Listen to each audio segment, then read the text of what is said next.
Assalamualaikum warahmatullahi wabarakatuh. Bismillahirrahmanirrahim. Alhamdulillahi rabbil alamin. Wassalatu wassalamu ala asrafil anbiya'i wal mursalin Sayyidina Muhammadin wa ala alihi wa sahbihi ajma'in. Amma, kaum muslimin yang dirahmati Allah, salah satu ibadah yang disunnahkan bagi kita untuk melaksanakan ketika kita berada di hari raya Idul Adha atau 3 hari sesudahnya yang disebut dengan Yaumut Tasyrik adalah menyembelih hewan kurban untuk mengikuti jejak pengorbanan yang dilakukan oleh Nabi Allah Ibrahim alaihi salam ketika diperintahkan oleh Allah untuk menyembelih putranya Ismail, sebagaimana dijelaskan oleh Allah dalam Al-Quran surat As-Saffat ayat 102. Falamma ballagha ma'ahu sa'ya qala ya bunayya inni ara fil manam anni azbahuka fanzur ma tara qala ya abati fa'al ma tu'maru satajiduni insyaallahu minas sabirin.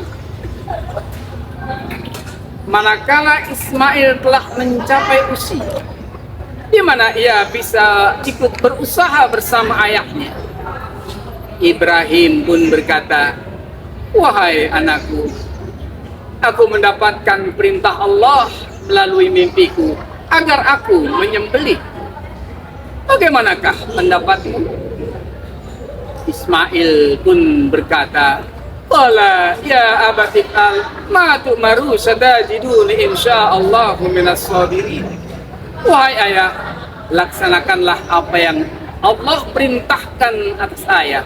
Insyaallah ayah akan dapatiku termasuk hamba Allah yang bersabar. Peristiwa pengorbanan yang dilakukan oleh Nabi Allah Ibrahim alaihi salam untuk menyembelih putranya Ismail diabadikan dalam bentuk perintah berkorban kepada umatnya Rasulullah Muhammad sallallahu alaihi wasallam, sebagaimana Allah firmankan dalam Al-Quran surat Al-Kautsar ayat 1 sampai 3. Inna a'tainakal kautsar fasalli li rabbika wanhar inna syani'aka huwal abtar. Sesungguhnya aku telah memberikan kepadamu kenikmatan yang banyak, maka dirikanlah salat dan berkorbanlah. Sesungguhnya mereka orang-orang yang menghina kamu, merekalah yang Jika kita bandingkan pengorbanan yang kita lakukan dengan menyembelih seekor kambing, sapi, atau bahkan seekor onta, dengan pengorbanan yang dilakukan oleh Nabi Allah Ibrahim alaihi salam ketika mendapat perintah Allah untuk menyembelih putranya Ismail, sangat kecil dan tidak berartinya apa yang kita lakukan. Oleh karena itu, menurut hemat Nabi dalam beberapa hadisnya, beliau mengatakan, "Man kana lahu sa'atan falam yudahi fala yaqrabanna musallana." Barang siapa yang telah memiliki keleluasan rezeki untuk berkorban tapi tidak melaksanakannya, maka janganlah mendekati tempat salatnya.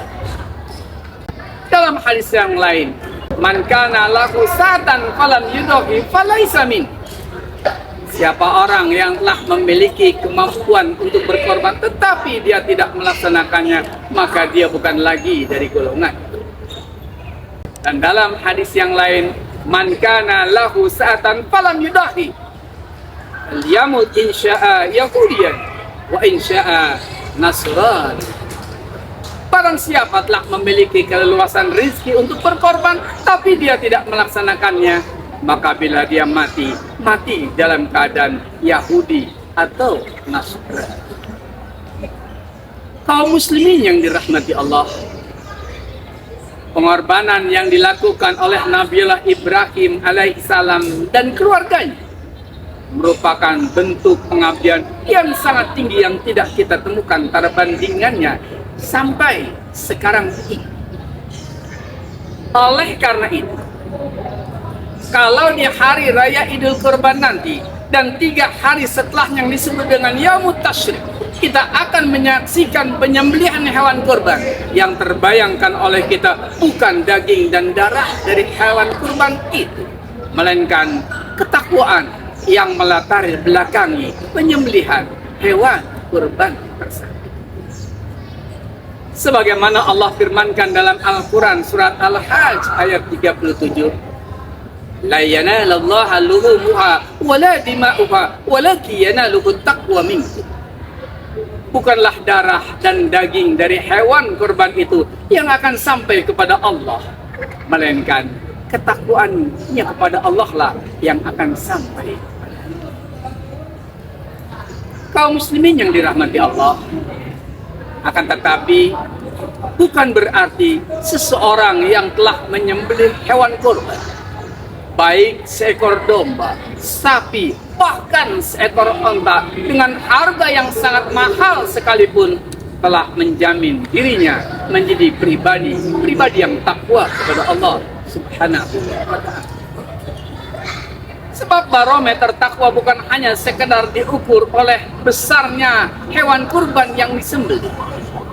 Ada beberapa barometer yang menjadi ukuran ketakwaan seseorang. Pertama, takwa adalah kesediaan hati seseorang untuk memperdomani Al-Quran. Firman Allah dalam Al-Quran surat Al-Baqarah ayat 2, "Dzalikal kitabu la raiba fihi hudal lil muttaqin." Ini kitab, yakni Al-Quran, tidak mengandung keraguan sedikit pun di dalamnya, menjadi petunjuk bagi orang-orang yang bertakwa.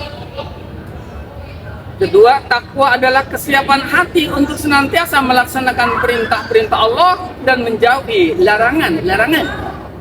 Imtisalul awamirillahi wa jitinabun nawahi. Melaksanakan segala apa yang diperintahkan Allah dan menjauhi segala larangan-larangan. Yang ketiga, takwa adalah menanamkan rasa takutnya hanya kepada Allah dimanapun dia berada. Ittaqillaha haitsuma kunta. Takutlah kepada Allah di mana saja kamu berada.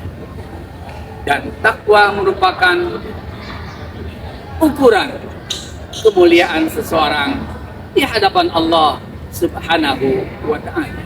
Inna akramakum indallahi atqakum. Sesungguhnya manusia yang paling mulia di sisi Allah adalah manusia yang paling bertakwa. Oleh karena itu, kalau kita ingin bertanya pada diri kita, apakah kita sudah termasuk orang-orang yang bertakwa kepada Allah? Itu sama artinya kita bertanya pada diri kita, sudahkah selama ini kita memperdomani Al-Quran? Sudahkah selama ini kita berusaha melaksanakan perintah-perintah Allah dan menjauhi larangan-larangan?